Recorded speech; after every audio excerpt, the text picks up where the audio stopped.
Vamos a entrar entonces a la iglesia número 6 de estas 7 iglesias. Estamos en el libro de Apocalipsis, ya estamos en el capítulo 3 para aquellos que no se han dado cuenta. Y vamos a mirar el versículo 7. Y esta iglesia amerita tomar mucho tiempo y por eso lo vamos a dar en un solo tiempo, nomás esta iglesia, y dentro de 8 días la próxima.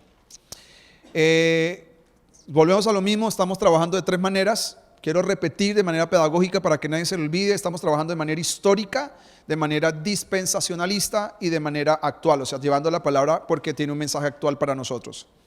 Entonces vamos a leer Apocalipsis capítulo 3, versículo 7 al versículo 13. A esta iglesia se le llama la iglesia de Filadelfia y se le conoce como la iglesia fiel. Escribe el ángel de la iglesia en Filadelfia. Esto dice el santo, el verdadero, el que tiene la llave de David, el que abre y ninguno cierra, y el que cierra y ninguno abre. Yo conozco tus obras, y aquí he puesto delante de ti una puerta abierta, la cual nadie puede cerrar. Porque aunque tienes poca fuerza, has guardado mi palabra y no has negado mi nombre. He aquí yo entrego de la sinagoga de Satanás a los que dicen ser judíos y no lo son, sino que mienten. He aquí yo haré que vengan y se postren a tus pies y reconozcan que yo te he amado.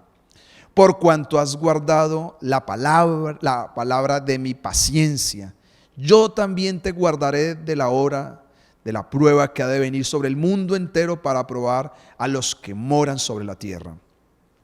He aquí yo vengo pronto, retén lo que tienes para que ninguno tome tu corona. Al que venciere, yo le haré columna en el templo de Dios y nunca más saldrá de allí. Y escribiré sobre él el nombre de mi Dios y el nombre de la ciudad de mi Dios, la nueva Jerusalén, la cual desciende del cielo de mi Dios, mi nombre nuevo. El que tiene oídos, oiga lo que el Espíritu dice a la iglesia. Tremenda. Esta es la única de las 7 iglesias que el Señor no le corrige nada. Esta es la iglesia que no tiene corrección. Y una más, pero la otra la deja en el aire ahí. Hay una corrección, no explícito, pero sí hay una corrección. Pero esta es la única iglesia que recibe solo alabanza. Esta iglesia, si hablamos, vamos a mirar un poquito histórico, una cosa muy rapidita para que tengan una idea histórica acerca de la iglesia de Filadelfia. La iglesia de Filadelfia fue fundada, la ciudad de Filadelfia fue fundada en el año 189 a.C. por un hombre que no recuerdo bien, pero que en honor a su hermano le puso Filadelfia. La palabra Filadelfia significa amor fraternal.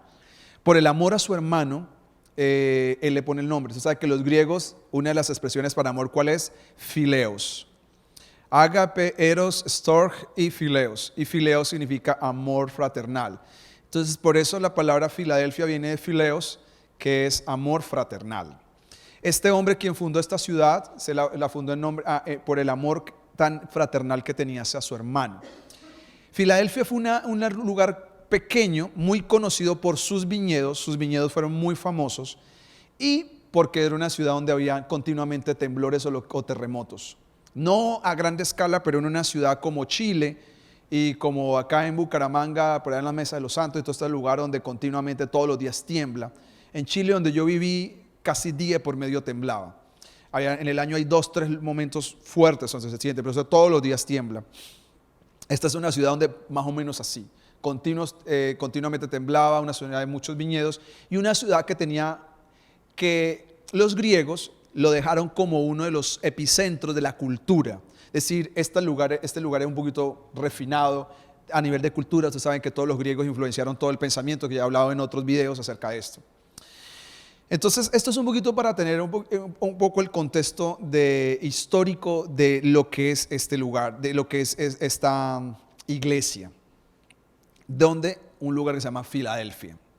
Ya le he dicho que estos son lugares que existieron y que la ciudad se llama así, pero cuando se le escribe a la iglesia de Filadelfia, están hablando a todas las iglesias que puedan haber en esa región, no a una sola iglesia de Filadelfia. Por decir así, le escribo a las iglesias de Neiva, no le está escribiendo solamente a Sion, a todas las de Neiva. Más o menos así lo que quiere decir, para que alguno no se vaya a perder y decir, bueno, de lo que están hablando. Cuando ya pasamos a la interpretación dispensacionalista, estamos hablando acerca del año 1700, después de 1750, después de Cristo. ¿Hasta cuándo? Hasta cuando Cristo regrese.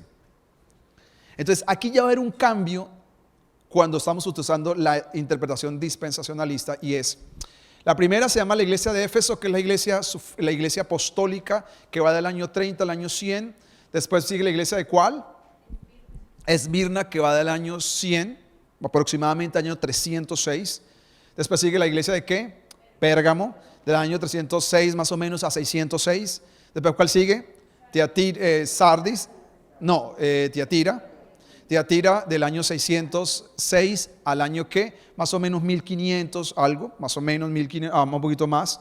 Y algunos dicen que hasta el día de hoy. ¿Por qué? Porque tiene influencia en todo lo que estamos viendo en el mundo católico y que miramos y todo eso. Después viene ¿cuál? Filadelfia, que es la que vamos a estudiar, y es la iglesia que va de 1750 hasta Jesús venga. Entonces, ¿por qué hay un cambio? Porque nosotros creemos, yo me incluyo, yo hablo como si fuera teólogo, pero no lo soy, pero me meto tanto en el cuento, porque me considero que soy estudiante de la palabra y lo he estudiado seriamente, que la iglesia de Filadelfia y la última iglesia de Laodicea van paralelas hasta el final de los días. ¿Por qué? Ya lo vamos a estudiar. Es decir, o pertenecemos a la de Filadelfia o pertenecemos a la Laodicea, pero no podemos estar en la mitad. O somos de uno o somos de otros. Entonces, tomando en cuenta que literalmente el nombre Filadelfia significa amor fraternal, en el año 1750 aproximadamente comienza un despertar. Ya vimos que en 1500 comienza la reforma. Vimos al padre de la reforma, que es Juan Hus, el hombre que potenció la reforma, que es Lutero, el hombre que hizo un trabajo grande como John Knox, como George Fox. Todos estos hombres fueron reformadores, pusieron la plataforma. No se dio todo un despertar, sino fue reforma en diferentes lugares: Alemania, Suiza, Inglaterra, se dio en Holanda, se dieron en Francia con Calvino, y comienzan unos despertares, pero todavía no hay un movimiento misionero. Entonces, ¿por qué se le conoce la iglesia de Filadelfia como una era misionera? Porque vamos a mirar acá donde dice esto. Vamos al 8. Ahí vamos a ir poco y vamos cerrando y abriendo el pasaje. Dice: yo conozco tus obras, y aquí he puesto delante de ti ¿qué? Una puerta abierta, la cual nadie puede cerrar. Aunque tienes poca fuerza, has guardado mi palabra y no la has negado. Si estamos en interpretación dispensacionalista, en este momento la iglesia está naciendo, pero todavía no tiene toda la fuerza, no está mundialmente. ¿Quién tiene la fuerza en este momento total? La iglesia católica. La iglesia católica estaba gobierno-estado. O sea, es decir, la iglesia católica era la que ponía y quitaba. Por eso todas las monarquías en la tierra quedan pocas, pero todas las monarquías que habían, por ejemplo, ¿cuál queda en la tierra? La de Inglaterra, Gales, Escocia, que están por la reina Isabel, Holanda.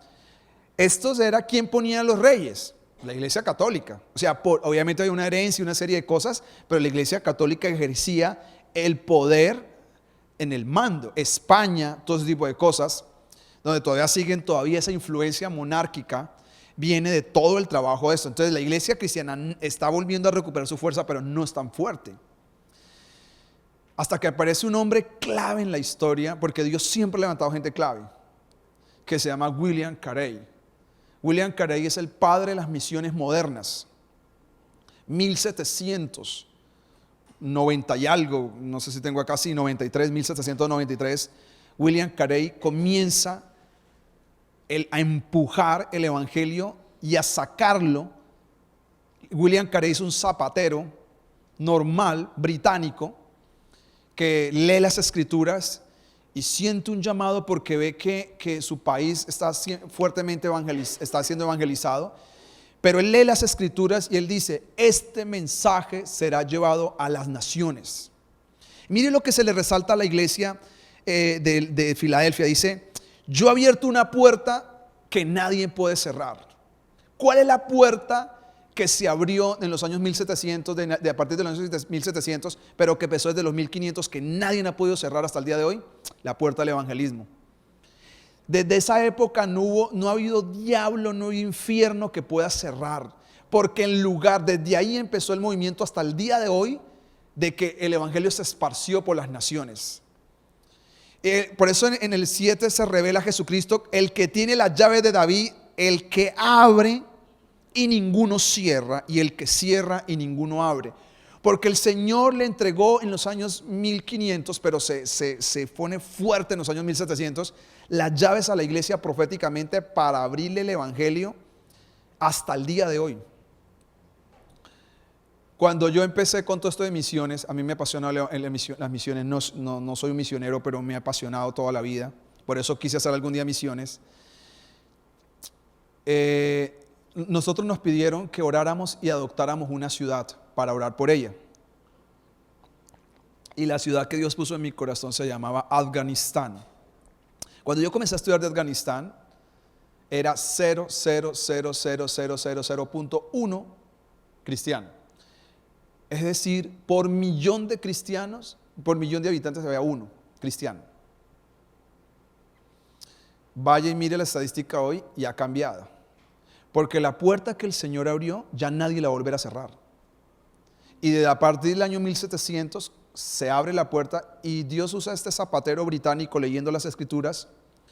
Y él dijo, la Biblia no es para entenderla solamente. La Biblia no solamente es para interpretarla, sino él dijo una cosa clave. ¿La Biblia es para qué? Para obedecerla. Y él toma un llamado que Dios le hace en 1793 y se va para la India. Y se le conoce como el padre de las misiones modernas, porque por primera vez va a un mundo como la India. Para los que no conocen, yo viví con gente de la India un mes, y en la India hay lugares donde hay gente que levanta una mesa 10 metros con la mirada, donde doblan cucharas. Todo el mundo play de las naciones hoy quiere hacer un viaje de espiritualidad a la India. Se van un mes, la gente que tiene mucho dinero en el mundo, gente de Hollywood, gente de Colombia, esta Margarita Rosa Francisco, otras personas famosas, han ido a estarse un mes para aprender y absorber toda la cultura espiritualista, porque la India ha sido un epicentro y en estos tiempos modernos acerca de toda la espiritualidad. Reencarnación, regresión, yoga y otras prácticas más que hay ahí en ese lugar. La India siempre fue un lugar muy difícil para evangelizar. Ahora hay cientos, hay una iglesia que tiene como 500,000 de miembros cristianos. Pero el que pagó el precio, ¿quién fue primero? William Carey, el padre de las misiones modernas. Él va tomando el llamado de Dios. Por eso acá dice, aunque tienes pocas fuerzas, has guardado mi palabra, porque esta fue la generación que guardó la palabra y comenzó a obedecerla. Viene más adelante un hombre que se llama Hudson Taylor, y Hudson Taylor es el padre de las misiones en China. Un hombre que Dios lo llama y se va a la China, y viene otro hombre que a mí me impactó su historia, yo la leí, se llama David Livingstone. David Livingstone es otro inglés. Si usted da cuenta, no aparece nada de los americanos. ¿Por qué no aparecen los americanos? Porque todavía no han sido evangelizados. ¿Quién fue la potencia primero misionera? Europa. Pero especialmente, yo lo poco que he estudiado, fueron los ingleses, los británicos. Porque ellos comienzan con una fuerza misionera, y David Livingstone recibe el llamado a África. Un joven médico prestigioso que abandona la medicina, a punto ya de casarse. Y él le dice a su novia, yo tengo que ir a hacer la voluntad de mi Dios, me voy tengo un llamado hacia África, pero le doy mi palabra que vendré a casarme y nos volveremos a hacer la voluntad de Dios. Y David Livingstone viaja a África, comienza a hacer la obra misionera a los 20 y algo de años, muy joven, se apasiona, pasa noches enteras, 6, 8 horas al aire libre orando, para que África fuera despertada, sobre todo el sur de África, despertada. Pasa 1, 2, 3, 4, 5, pasan los años y le da una enfermedad, por todo lo que tuvo que exponerse, y solo regresa para cumplirle la palabra a su novia, como 20 y pico años después, y para decirle: yo le di mi palabra de que me esperara que yo me casara con usted, pero fue a casarse para morir, porque muere enfermo, y solo volvió a cumplir la palabra a su novia. Esa es la tercera tumba más famosa en Inglaterra. La tumba de Lady Di, la tumba del soldado desconocido, y la tercera es la tumba de David Livingstone, el misionero inglés que va hacia África. Entonces, estos hombres hicieron esto. Hudson Taylor le tocó la China, wow, le tocó pagar un precio durísimo, durísimo. Ustedes conocen las películas En Búsqueda Implacable. ¿Cómo se llama el actor? Liam. Busque una película de él, de misionero en la China, y le va a apasionar. Esa película no está tan bien biográficamente porque a él lo ponen muy católico, pero él no es tan católico. Véansela y se va a dar cuenta que a usted le va a gustar de lo que le tocó pasar a los misioneros en China, cuando lo ponían en las aguas y lo bajaban en las aguas en pleno mar, a que se atragantara por 3, 4 horas de agua y volvían, lo sacaban otra vez, si seguía o no seguía negando al evangelio. Véanse esa película, sé que les va a gustar. No solamente véanse Marvel, sino vean a Liam Neeson, creo que se llama así el apellido, pero es muy buena, es interesantísima. Entonces, estos hombres fueron a África, fueron a Japón, fueron a la India, fueron a Corea. Hudson, a un hombre que se llama Jonathan Goldford, que también es otro misionero bien importante. Todos ellos comienzan a ir a llevar el amor de Cristo, el amor de fraternal, ¿a quién? Al prójimo. Ellos se dieron cuenta que no solamente los reformadores hicieron lo que tenían que hacer, que es abrir la brecha. Pero ¿qué les tocó a estos hombres? Llevar el evangelio a las naciones. Y ahí comienzan a venir, pues a nosotros nos tocó los misioneros católicos, desafortunadamente, pero detrás de los católicos se metieron también los cristianos. Los primeros misioneros que llegaron a Colombia, más de 118 años creo que son, no sé exactamente, pero creo que es así. Yo tuve el privilegio de estar en una cena que me invitaron cuando trabajaba para una casa editorial, con Juana de Bucana. Juana de Bucana fue la primera misionera mujer que llegó a Colombia. Yo la conocí cuando tenía 90 y algo de años. Fue un privilegio tenerla en la mesa. Y ella fue la primera mujer misionera que llegó a Colombia. Ya era una anciana y ella comenzó a contar todas sus historias. Mucho del evangelio llegó a Colombia por Buenaventura, porque esta es la iglesia de Filadelfia. Tenía pocas fuerzas, no era que era millonaria, sino que se fue al mundo. La historia de uno de los herederos de Kellogg's, el desayuno, cereales, Choco Crispy y todo ese tipo de cosas. Uno de los herederos de los Kellogg's, que es el nombre de ellos, él toma la herencia que le dejan por ser misionero.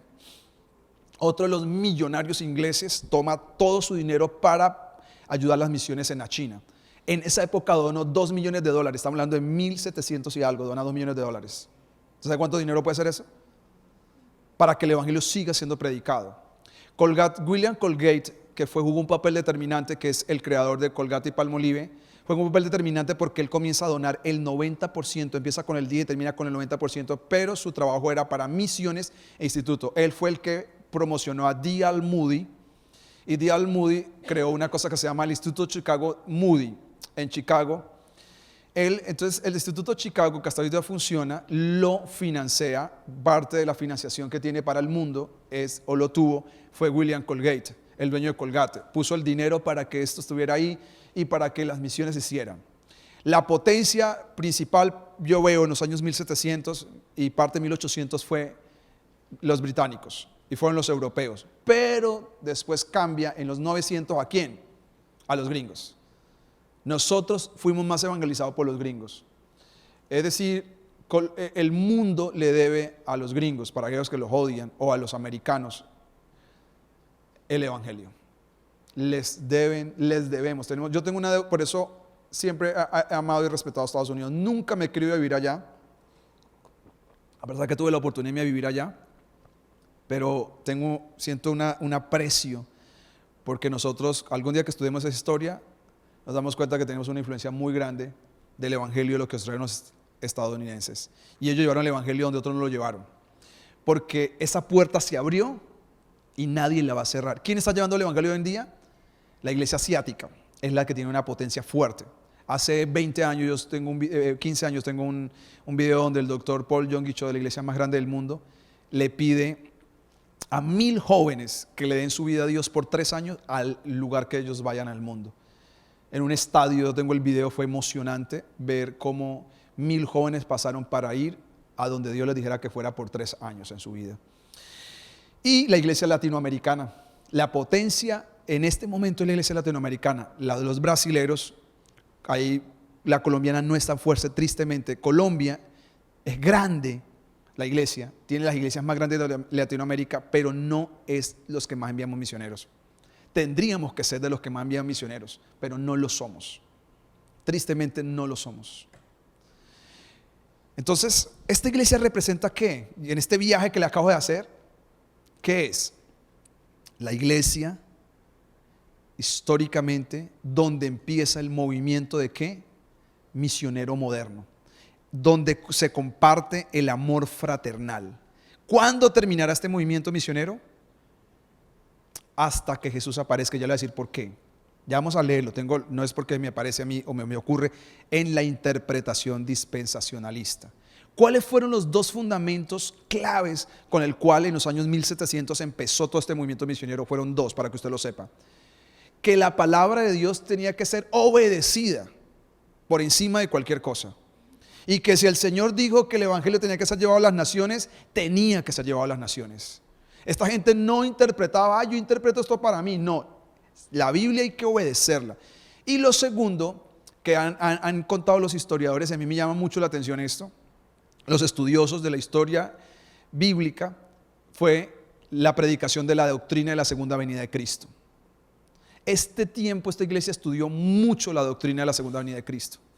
Entonces eso la hizo que la iglesia fuera robusta, porque nos hemos dado cuenta que la iglesia que estudia la segunda venida de Cristo tiene unos efectos. Lo primero efecto es que comienza a producir un deseo de santificarse, porque estamos estudiando, no hemos entrado, espere que entremos a Apocalipsis 4 y ahí comienza lo que usted quiere escuchar. De ahí para adelante, y usted se va a dar cuenta que estamos ahí, a la puerta de ver lo que el mundo está por ver. Ya lo estamos comenzando a experimentar, pero no han visto lo que está por verse. Y por eso yo me metí en esto, porque en la historia del cristianismo las iglesias tuvieron presente siempre la venida de Cristo. Porque la venida de Cristo, lo segundo que ha despertado en la iglesia es evangelizar, compartir la fe con otras personas. Porque si usted entiende, yo entiendo todo esto, ¿usted cree que es para estar callados? O para decir, uy, estuvo chévere el ayuno esta mañana con todo lo que supe, o la enseñanza que estoy recibiendo. No es para eso. Es porque la iglesia tiene que hacer algo. Tiene que hacer algo. Yo dije, yo tengo que invertir el poco dinero que viene, tengo que invertir gran parte de él. ¿A qué? A que la gente conozca de Dios. Yo no me puedo ir acá. ¿Sabe que me habló mucho este pasaje? Dice, tienes pocas fuerzas. Porque a veces pareciera que los megas son los que lo pueden hacer. Y acá en la iglesia de Filadelfia lo que el Señor le resalta no es lo grande que eran ni lo fuerte que eran. Tienes poca fuerza, pero has aprendido a qué? A obedecer, o has guardado mi palabra, la has obedecido. De eso se trata. Y la iglesia de Filadelfia y en la historia del cristianismo, ¿qué es lo que sucede? La iglesia aprendió a eso, a obedecer. Y dice así, he aquí yo entrego de la sinagoga de Satanás a los que dicen ser judíos y no lo son. Esto es literal en esos tiempos. Se levantó un montón de judíos carnales en esos tiempos. Esta es ya la iglesia histórica. Y puso sinagogas por todos lados y comenzó a querer atacar a los cristianos. Por eso algunos odian a los judíos. Nosotros no los podemos odiar, los bendecimos, porque de ellos es que Dios trajo el evangelio y vino Jesucristo. Por eso mucha gente es antisemita, porque los judíos se han estado metidos en muchas cosas y han también causado algunas cositas. Por lo mismo, cuando hubo la matazón que hizo Adolfo Hitler en la Segunda Guerra Mundial, Henry Ford patrocinó esto. Henry Ford es el creador de la Ford, un americano. Él puso plata para esto. Giorgio Armani le dijo a Hitler que él vestía todo. Por eso mire los vestidos de los alemanes en la Segunda Guerra Mundial. Una cosa impecable. Porque Giorgio Armani, todos los antecesores pusieron para esto. Va a vestir todo el ejército. Porque hay una gente que odia a los judíos. Porque los judíos, en parte, a un sector se ha metido y ha hecho cosas no tan claras también. Y Jesús le está diciendo, hay unos judíos que su sinagoga es del diablo. Nosotros honramos a los judíos y oramos por la salvación de los judíos. Pero ha habido judíos así, donde su materialismo es total. En una sinagoga occidental, lo digo lo que me contó alguien que estuvo en una sinagoga en este país y en otro país que hace parte de la sinagoga. Para poder asistir, o sea, entre comillas, hay que comprar la silla. Y la silla es con $1.000.000 para ser parte de los primeros que se sientan. Por eso cuando Jesús dijo, no amen la primera silla, yo no entendía eso. Porque para tener un primer lugar al frente de la iglesia, usted paga la silla. Y pone $1.000.000, $500.000, no ofrendas de $1,000. Porque de otra manera se desvió la esencia del judaísmo, que es la raíz del cristianismo. Nosotros somos judío-cristianos. De otra manera nuestra fe es así. Por eso leemos el Antiguo Testamento. Entonces él le dice que sinagogas de Satanás, porque se desvían. Dice, no lo son, no son judíos, sino que mienten. Está hablando Jesús. Y aquí yo haré que vengan y se postren a sus pies y reconozcan que yo he amado. Mire, cuando entremos más adelante va a pasar dos cosas. Antes de que la iglesia sea levantada, y ya está pasando, los judíos están llamando a los cristianos. A la iglesia de Filadelfia, a la fiel, lo están llamando. Estos días llamaron a los creyentes de Estados Unidos, adinerados, empresarios, para que se reunieran con ellos para mostrarles los inventos. Si le tenemos estos inventos, nos falta el dinero. Ustedes ponen el dinero y vamos en alianza.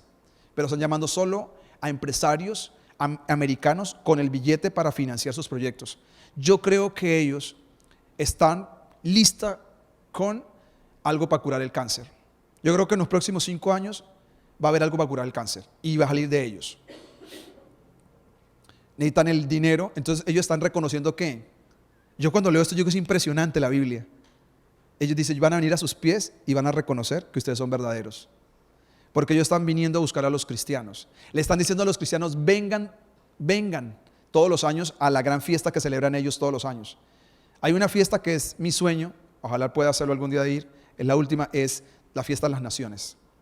Van 200 y pico de naciones porque se cumple una profecía donde dice, vendrán de todos los lugares de la tierra porque mi casa se llama casa de oración a las naciones. Está en Isaías. Y es donde van de todas las naciones del mundo a tener 3 días de oración. Y principalmente los que mandan la parada son los cristianos, porque se cumple esta palabra. Haré que yo vengan y se postren y reconozcan que ¿qué? Que yo los he amado. Pero mire lo que sigue, que esto es lo fascinante, y vamos a dar lista la puerta abierta. Y lo segundo que quiero decir los judíos es, ellos van a hacer eso, y lo segundo que va a pasar es que ellos son los últimos que van. Cuando aparecen los 144,000, son literalmente judíos. Cuando yo era nuevo lloraba, Señor, ojalá se ha tenido esos 144,000. Y los testigos de Jehová dicen que son ellos. Ellos están más locos todavía. Porque en el mundo entero hay más de 144,000 testigos de Jehová. Solo hoy. Es decir, están pifiados. Esos son misioneros judíos. El último gran mover de la tierra antes que Jesús venga. No confunda arrebatamiento con la segunda venida de Cristo. Antes que Jesús pise la tierra, el último gran movimiento son los judíos. Pero antes de eso va a ser la iglesia. Por eso creemos que Filadelfia con la Odisea son las 2 últimas iglesias hasta que Jesús la arrebate. ¿Y por qué? Por el versículo que vamos a leer. Y es el que quiero concentrarme en estos pocos minutos. Dice, por cuanto has, ¿qué? Versículo 10, ¿está ahí? 10. Está tocada la... Ok. Por cuanto has, ¿qué? ¿Qué? En casi todas las iglesias del Asia Menor que estamos estudiando, las 7, casi aparece la palabra paciencia. Por eso entiendo que dice, con paciencia ganaréis vuestras almas. Esto no cojamos con afán. Y la paciencia bíblica no es sentarnos a esperar, es que la paciencia bíblica es una resistencia sobrenatural ante la adversidad. Porque de aquí hasta el final, solo con paciencia sobrenatural ante toda adversidad, vamos a salvar las almas. Porque mire, dice, has guardado la palabra de mi paciencia, yo también te guardaré de la hora de la prueba, que ha de venir sobre ¿quién? El mundo entero. Por eso creemos que esta interpretación no es literal para ellos, porque ellos vivían terremotos, pero acá dice que la hora de la prueba vendrá sobre ¿quién? El mundo entero. En estos tiempos no vino sobre ellos. Entonces, esta palabra no se ha cumplido. Quiere decir que Jesús le está anunciando a la iglesia de Filadelfia que va hasta el final. ¿Qué le está anunciando? Que va a venir una hora de la prueba, y la prueba será ¿sobre dónde? El mundo entero. Usted y yo estamos por ver cumplida esta palabra, y es, miren lo que después dice, para probar a los que moran sobre la tierra. He aquí yo vengo pronto. Retén lo que tienes, para que ninguno tome tu corona. ¿Qué es lo que está por venir? Lo que va a pasar desde el capítulo 6 hasta el capítulo 19. Eso es lo que está por venir. Y Jesús dice que la iglesia de Filadelfia será, ¿qué? ¿Qué dice ahí? La palabra guardar no es como uno piensa. ¿Qué sería guardado uno? Como metida, pero la palabra guardar significa salir en lo original. Es decir, la iglesia de Filadelfia saldrá antes de la hora de la prueba. ¿Esto qué nos está diciendo? Que esta será la iglesia que será arrebatada antes de la hora de la prueba final para todo el mundo. Porque antes ha experimentado pruebas como iglesia, como ciudad, pero ahorita la prueba vendrá ¿sobre quién? ¿Sobre quién vendrá la prueba? Sobre el mundo entero.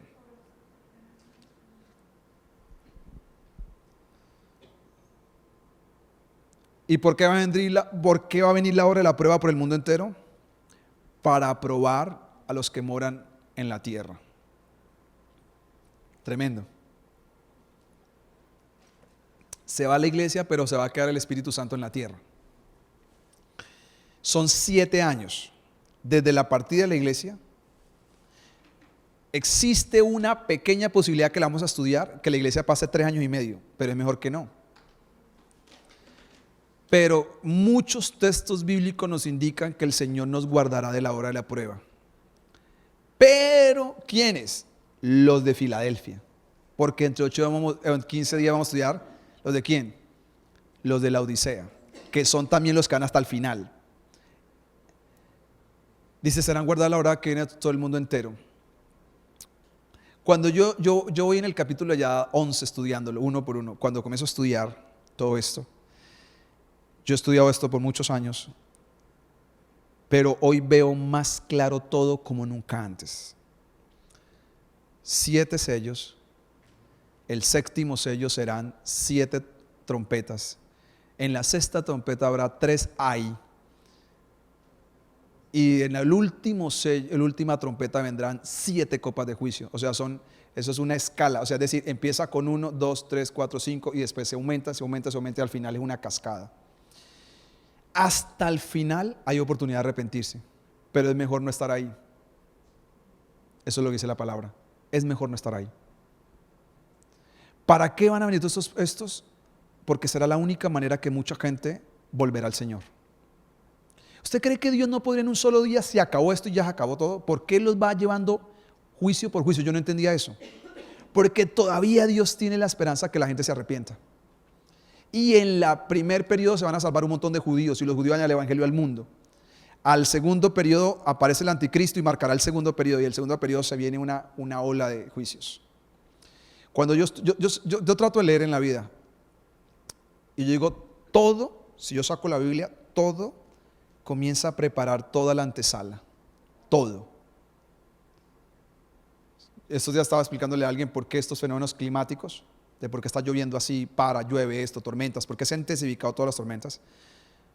Porque todo esto está preparando el apocalipsis. Todo. Y posiblemente en los próximos años seguirá siendo este fenómeno. Entonces dicen, no, pero dicen que se va a calentar la tierra y lo único que hace es llover. Eso es un fenómeno contrario. Porque se está creando todo un cambio climático por los glaciales se están descongelando. Entonces esto genera este tipo de cosas. La capa de ozono, que es lo que nos protege, está más grande que la tierra. Entonces quiere decir que va directo al sol, no hay algo que la esté protegiendo. Entonces no hay filtración, por eso hay que usar filtros solares, porque la capa de ozono se abrió. Todo esto prepara, porque si usted lee Apocalipsis desde comienza el 5 para adelante, comienzan los sellos, el 6, perdón, comienza sello por sello, se va a dar cuenta que lo último es fuego y fuego y fuego y fuego. Y dice, pero ¿por qué tanto fuego? La promesa que le dio Dios a Noé de que será por agua, sino por fuego, no era porque Dios dijo, bueno, primero por agua y después por fuego, sino que Dios sabía a dónde iba a llevar el ser humano a la tierra. No hay nada que lo pare. Así recogemos el papelito, tenemos que hacerlo. Así no oramos tanto a la ducha, no hay nada de pararlo. Esto está fuera de control. Fuera de control. ¿Por qué? Porque la profecía se va a cumplir. Y nosotros estamos ahí a la puerta de que usted dice, lo estoy viendo allá, cercano. Pero la promesa dice, y yo me aferro a esta, seremos sacados antes de la hora de la prueba que vendrá sobre todas las naciones, no escapará ni una. Todas recibirá su pecado. El primer totazo son el 30%, el 25% que se va de la tierra. Por eso le digo que en 6 meses se irá más gente de la que se ha ido en este año. Entonces, dice así, te guardaré, he aquí vengo pronto. Que dice, retén ¿qué? Lo que tienes, para que ninguno que tome tu corona. A esta Filadelfia la única advertencia que le hay es ¿cuál es la única advertencia que le dan? Sigue reteniendo lo que tienes, sigue llevando el evangelio. Tienes poca fuerza, pero tienes que seguir llevando el evangelio. Toma tu corona, reténla. Esto es lo que el Señor me ha dicho. Porque esto es lo que le estaba diciendo al inicio, hoy en la mañana. A ese momento terminado dije, Señor, uno no puede tantos años después terminar mal. Por eso hay que seguir luchando y coger la corona y decir, esta corona tú me la diste y al final voy con ella. Porque es el premio al final. Y después le dice, mire las promesas que le da al que venciere, volvemos a lo mismo, yo le haré columna ¿en qué? Esto es interpretativo, esto no es literal. En esos tiempos los lugares famosos levantaban una columna y le ponían un nombre. Los griegos hicieron esto, entonces ponían un nombre a tal persona. Entonces lo que está diciendo es que nos dará un lugar de privilegio. ¿A dónde? En el reino de los cielos, aquellos que venzamos. Después, ¿qué dice? Nunca saldrá de allí y escribiré sobre él el nombre de mi Dios. Es decir, tenemos el sello de Dios, que le pertenecemos a Dios. Y el nombre de la ciudad de Dios. ¿Cuál es la ciudad de Dios? La Nueva Jerusalén, la cual desciende del cielo de mi Dios y mi nombre nuevo. Esto acá lo que está diciendo es, nos vamos y volvemos a regresar con la Nueva Jerusalén. Cuando dice la palabra que Dios creará cielos nuevos y tierra nueva, ¿de qué está dando referencia? Porque la tierra será refundada. Y dice que volveremos para ser columna de Dios acá en la tierra, con el sello que le pertenecemos a Dios. Al que venza hasta el final. Filadelfia, la iglesia fraternal, del amor fraternal, es la iglesia que lleva el evangelio hasta el final. La iglesia que guarda la palabra. Mire cómo se revela la Filadelfia acá. Vamos al versículo número 7, estos minuticos que me quedan. Escribe el ángel de la iglesia en Filadelfia. Esto dice, ¿quién? ¿Quién más? El verdadero y el que tiene la llave de David. Santo, dice, lo primero que se revela que es, yo soy el santo. En otro se reveló el Hijo del Hombre, el que tiene las 7 estrellas, el que tiene los 7 espíritus. Todo esto, acá cómo se revela él. Yo soy ¿qué? Santo. Es decir, santo significa sin sombra de maldad. La segunda revelación es que yo soy el verdadero. ¿Qué significa la palabra verdadero aquí? Esto me gustó porque lo busqué. Perfección e integridad. Yo soy el que soy perfecto en integridad. Soy verdadero. Y lo tercero dice el que tiene las llaves de David. ¿Cuáles son las llaves de David? Están en el capítulo 1. Las llaves de la muerte están en sus manos. Y después dice, el que abre y ninguno cierra. Ya la palabra profética está dada. Por eso no volvimos a ver la clase de persecución que vimos en el pasado, oscurantismo. No vamos a volver a oscurantismo. No vamos a volver a ver nada de estas cosas. Ya de aquí es hasta el final, no más. El evangelio está siendo predicado como nunca antes, llevado como nunca antes. El testimonio, Jesús se le está apareciendo a gente en sueños a raíz de la intercesión. Hay gente que yo un día estuve en una reunión con Cindy Jacobs y ella contó en esa reunión hace un par de años que la llamó un jeque árabe de Arabia Saudita hace unos años y le dijo, yo quiero reunirme contigo pero a solas. No quiero nada, quiero que me des un tiempo. Y ahí dijo, no puedo decir lo que pasó, pero pasaron muchas cosas de Dios. Porque hay mucha de esta gente que está ahí, escuchando, rusos, gente en la China. ¿Usted cree que por qué la China, qué le ofreció estos días el gobierno a la iglesia cristiana? Los dejo abrir, pero tienen que poner allá un cartel donde ponen a Mahoma y al oficialismo chino, la política. Tienen que adorar a su líder gubernamental. Y les dejamos abrir. ¿Y qué hizo, cómo está la iglesia china? No. Seguimos como estamos. Seguimos como estamos. ¿Cómo están? La iglesia clandestina, la iglesia perseguida, la iglesia de casas, la iglesia metida por todos los lados, evangelizando. Dicen los que saben que el promedio son 70,000 personas diarias. Multiplique 70,000 por 300 y pico de personas. Claro, es muy grande la China, muy, muy grande, pero está llegando el evangelio ahí están. Lo que no se ha podido romper, el cerco de Norcorea, los surcoreanos lo han ido rompiendo lentamente. Hace muchos años yo leí una historia que me fascinó muchísimo de hombres de la iglesia del Dr. Cho, que han orado por años, orando y orando, para que les dé una oportunidad de entrar a Norcorea, evangelizar y volver a salir. Sabiendo de que eso les puede costar ¿qué? La vida, literalmente la vida. Eso han orado por años. Dame la oportunidad de cruzar la frontera, entrar, ganar a algunos y devolverse. Y muchos lo han podido hacer y otros han muerto. Bueno, tuvieron sino una oportunidad para compartir y después fueron muertos. Eso nosotros no lo sabemos. Eso no sale en las predicaciones. Por eso yo creo que la iglesia final va a ser una iglesia que guarda la palabra de Dios. Y con esto yo voy a terminar, porque a mí me ha hablado Dios algo, es decir, y lo que Dios me vio, y el año pasado vino un profeta acá y él dijo unas palabras que me dejó pensando, me dijo, tú no miras a ningún lado, haz lo que tienes que hacer. Y no nos conocía. Dios, no mires a ninguno, no copies a ninguno, porque lo que tienes que hacer está acá. Y a estos días Dios me ha recordado decir acerca de la identidad, es decir, porque a veces nosotros que comenzamos a imitar a la gente sin querer. Toda la vida el ser humano es susceptible a imitar. Entonces algunas personas quieren que nos parezcamos a la iglesia que esté de moda. Y Dios me ha dicho a mí, lo que tienes que hacer es obedecerme. Y Dios me está llevando a unas cosas que yo le estoy tratando de creerle a Él, de hacer cambios radicales. De por sí siento cuál es el énfasis del otro año. Y hacer cosas que tal vez se salgan de lo convencional. Pero lo que hizo la iglesia de Filadelfia y lo que veo en la iglesia de Filadelfia es, cuando leamos la Odisea tiene 3 cosas.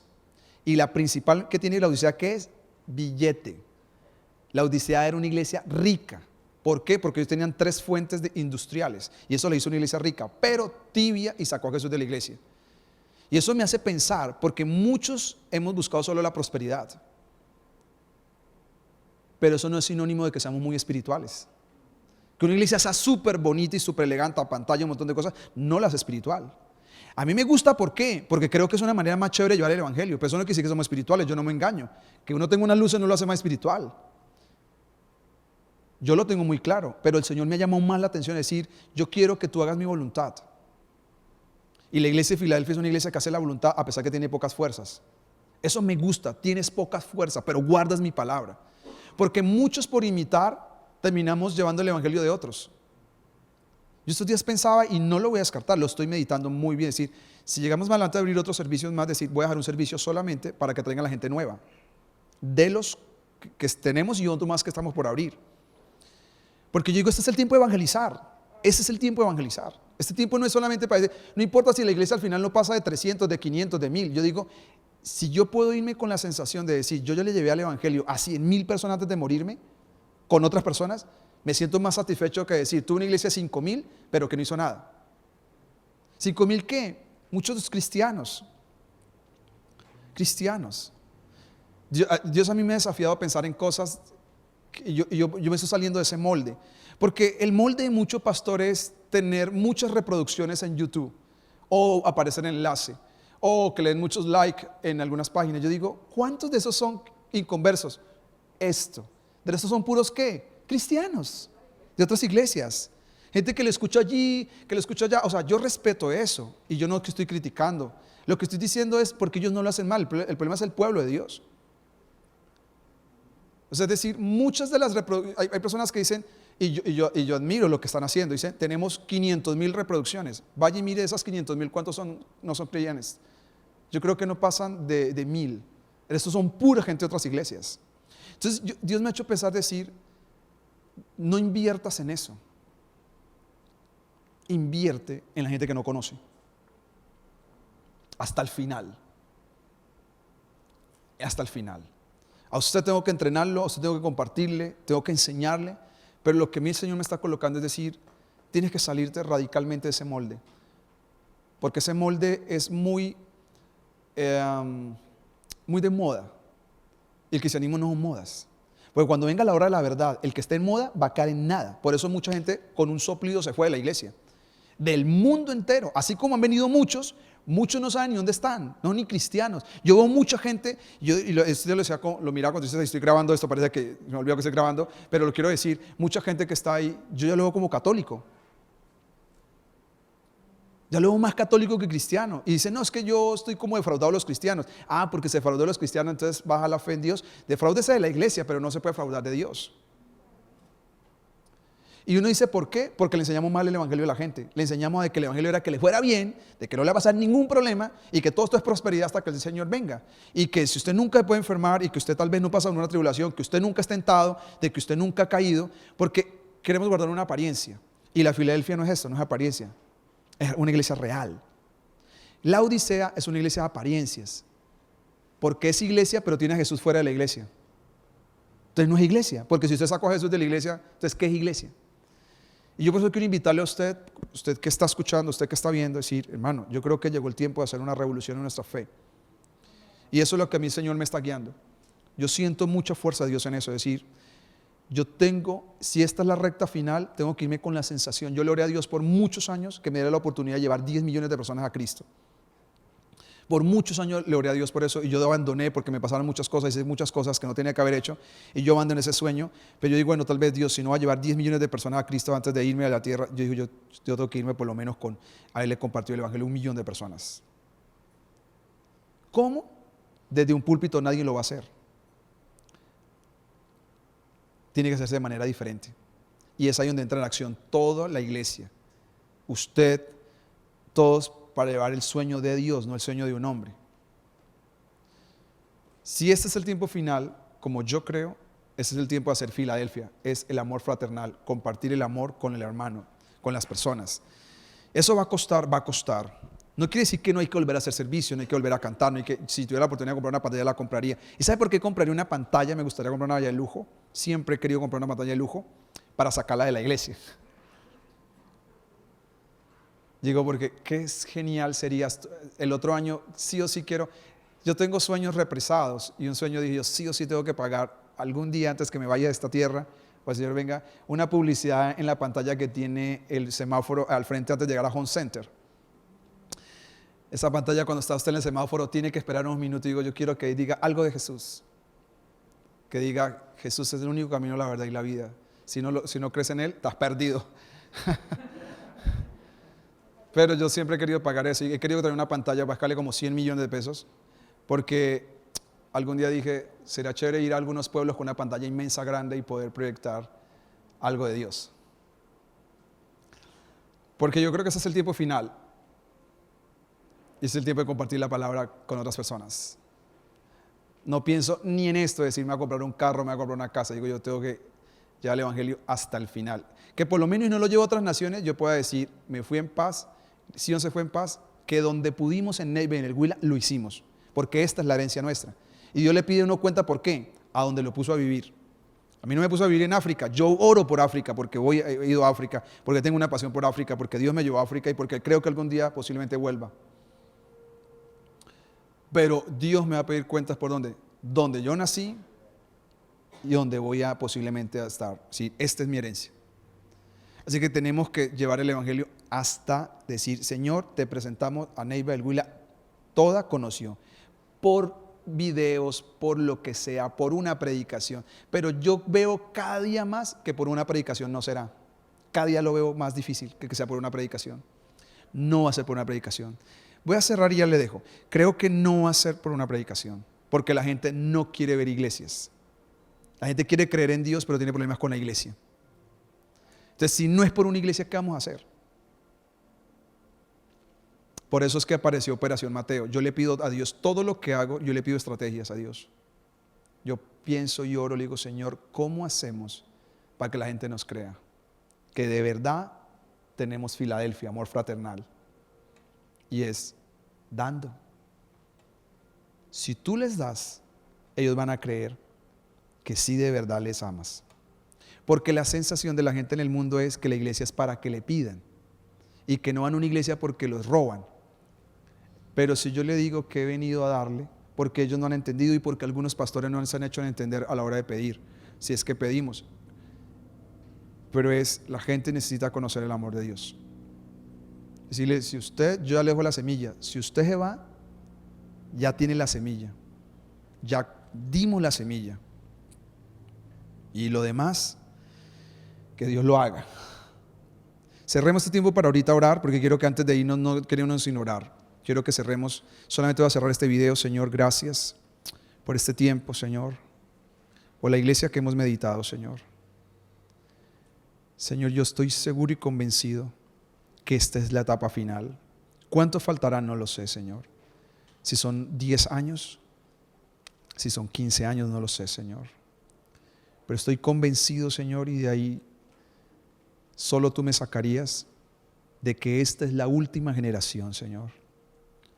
Que esta es la iglesia de Filadelfia, la que verá cómo Jesús la saca de la tierra antes de la hora de la prueba que está por venir. Que la iglesia de Filadelfia representa esa iglesia que ama, esa iglesia que es apasionada, pero sobre todo esa iglesia obediente, que va hasta el final. No porque sea rica, no porque sea poderosa políticamente, sino porque es rica espiritualmente, llena de Dios, llena del poder del Espíritu Santo, para empujar el evangelio a las naciones. Esos hombres que pagaron el precio, todo empezó con nuestro Señor Jesús y los miles de hombres y mujeres que han pagado el precio, Señor, para que estemos hoy acá, Señor. Y ahora nos toca a nosotros, Dios. Nosotros somos los que representamos a los William Carey, Señor, a los Hudson Taylor, Señor, a los David Livingstone. Representamos a todos esos hombres que llevaron la palabra y la empujaron a otros lados, Señor. Así como lo hizo Pablo, como lo hizo Juan, como lo hicieron Pedro y todos los apóstoles, Señor.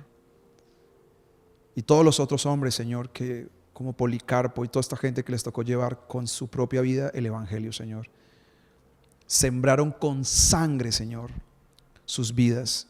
Como los misioneros que llegaron a Colombia, Juana de Bucana, Señor, el señor Corson y otros hombres más de Dios que llegaron aquí a este país a sembrar, Señor, el evangelio, Dios, de diferentes naciones. Ahora nos toca a nosotros, Dios, Señor, llevar el evangelio a Neiva, al Huila, Señor, y a donde tú nos pongas, Dios. No sabemos cómo va a ser, Señor. Yo solamente te he pedido que nos dé estrategias, que nos dé visión, que nos dé la forma de hacerlo. Que nos salgamos del molde, Señor, que nos ha puesto las iglesias, de que hay una sola manera de hacer la iglesia. Y es si tiene luces, y es si tiene cámaras, si tiene pantallas. si es bonito el lugar, Señor, si no es mucho más que eso, Señor. Es mucho más que eso, Señor. Ayúdanos a obedecerte. Tú tienes para cada iglesia un plan, un diseño, y tienes un mensaje, así como le diste un mensaje personalizado a estas 7 iglesias. Yo creo que tienes un mensaje de separación, Señor. Queremos tener una identidad en Cristo, Señor. En Cristo, Señor. Queremos inspirarnos por otros, Señor, pero queremos vivir desafiados por ti, Señor. En el nombre de Jesús, gracias. Gracias. Muchas gracias. Amén.